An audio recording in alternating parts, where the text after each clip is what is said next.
Have you ever wondered how professional traders use Bollinger Bands?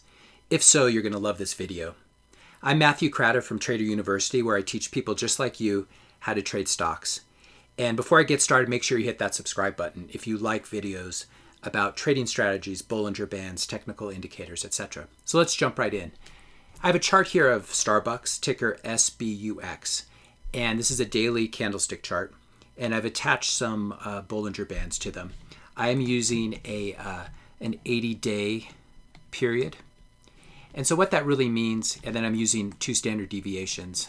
So those are the sort of the settings within Bollinger Bands here in TradingView. And what that means is that this middle band, this red band, is going to be an 80-day moving average. That's kind of the center of the band.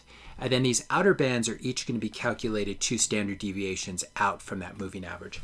Now, you don't actually have to understand what a standard deviation means to use these, so don't worry about that. But the way we use these is to determine whether we're in a trending market or a sideways market. Now, a trending market is a market that is predominantly moving in one direction. So you can see that in 2015, through the end of 2015, Starbucks was trending higher. It then entered a sideways period.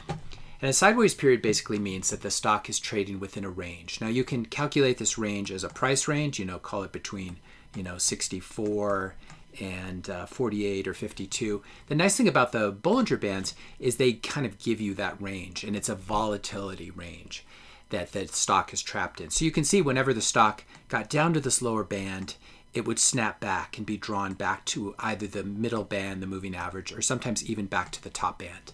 And again, once it got to the top band, it might play around a little bit there, but it was mean reverting back to the middle band. And this is what we really mean by sideways or range-bound market.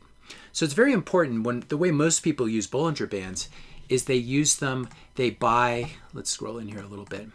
They use them to buy at the lower band and then sell at the middle band or take profits at the top band. Now, this works really well if you know you're in a sideways market. But if you're in a trending market, it will not work well. Now, if we scroll out a little bit here, we'll see what a trending market looks like, which we've been having in Starbucks for a while. A trending market, so again, markets tend to alternate between range-bound, sideways, and trending. So we had this sideways market, we had a breakout, which we'll talk about, and the market started trending higher.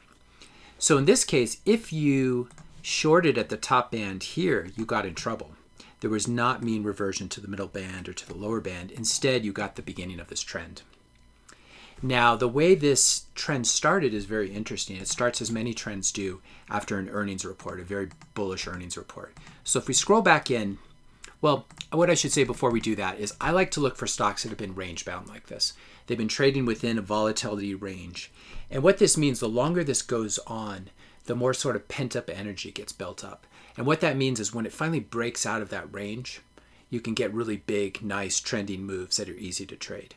While it's still within this range, you can feel free to buy and sell these, go short at the top band and, cover your short when it gets to the middle band or lower band, or buy at the lower band and play the mean reversion. Now, you have to do that with a tight stop because this sideways market may turn into a trending market. And when that's most likely to happen, as we'll see here, is after a blowout earnings report. So if we scroll back in here, we had basically, what did I say? Call it two and a half years of sideways market. And then we had a very bullish earnings report. And we can see, I'll show you the exact date this happened. Nice thing about trading views, it tells you, you'll see a little E at the bottom here, which tells you that was an earnings day. So we can see here Starbucks reports earnings and it gaps up. You have this nice big gap here and it gaps above the top band. Now, this is a very big move. If we had volume on here, we'd see it was done on high volume as well. And when you see something like this, it's a very good indicator that the stock is moving from a sideways range-bound market to a trending market. And this is a great time to play it. Now, the way to use Bollinger Bands when you're in a trending market is you want to find stocks that are walking the upper band, as we say. So you can see what Starbucks really did here is it gapped up here. We had a reversion back to the middle band, and then it spends most of its time close to the band. And you can see right now we're really getting this parabolic move where it's actually walking the upper band. And this is something I really like to see. Once you're walking an upper band, that's a sign of a trending market. Now what you'll often find, because a lot of people have figured this out, you'll find these moves that try to shake out inexperienced traders. So you may see a close below the middle Bollinger Band after a breakout. We had a one-day close here where Starbucks stock price closed below the middle Bollinger Band. And in general, you can use this middle band as your trailing stop. What will often happen, though, is you'll have an initial move, and then you'll have a reaction back down, some profit taking, and then the trend will resume.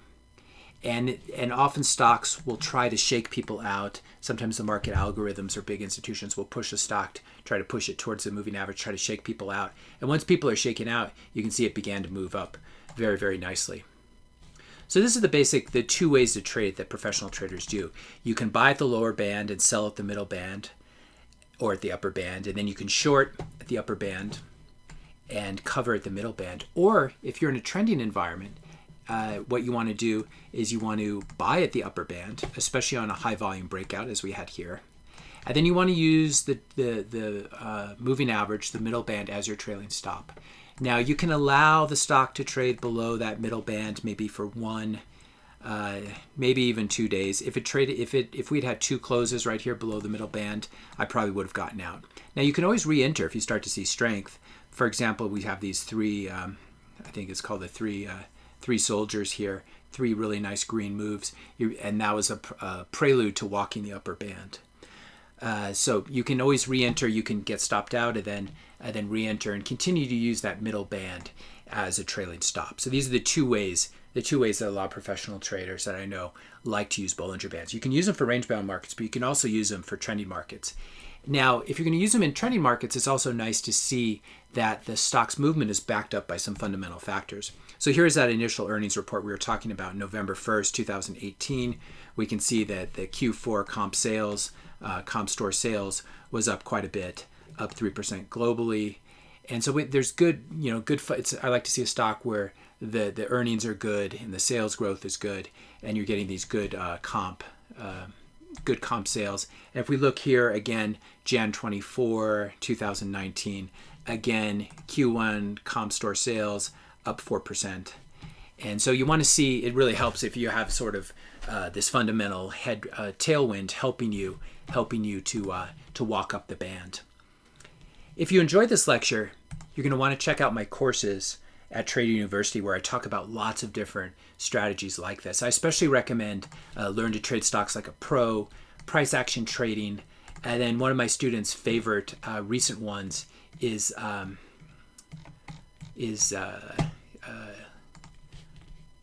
swing trading with options. So that's a nice one. If you're interested in joining, I've got a special discount going for my YouTube followers. All you need to do is click the link in the description notes below. That'll take you to this page at Join. And then you can click, we offer this currently for 125 days, $125 for 30 days access. It's just monthly tuition. And if you click here, if you click Get It Now, I'm going to show you where to put the coupon code in. If you scroll down here and click where it says Have a Coupon Code, and just type in YouTube 2019 and click Update. I'm going to give you $26 off each month. You can cancel after 30 days. There's no contract or anything like that. I'm constantly adding new courses, and I really want this to be the best resource on the internet. So you can pay for 30 days and then decide whether you want to renew or not. And in fact, you can watch all the courses over 30 days and then cancel if you want. You can watch just all the courses I have on here. There are probably 100 lectures at this point.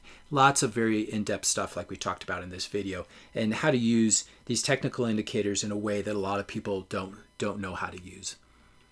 Thanks a lot for listening. If you have any questions about this or comments or suggestions for future videos, drop them in the comment section below. And again, please subscribe to my channel if you're interested in seeing more videos like this. Thanks a lot for listening, and I'll see you in the next video.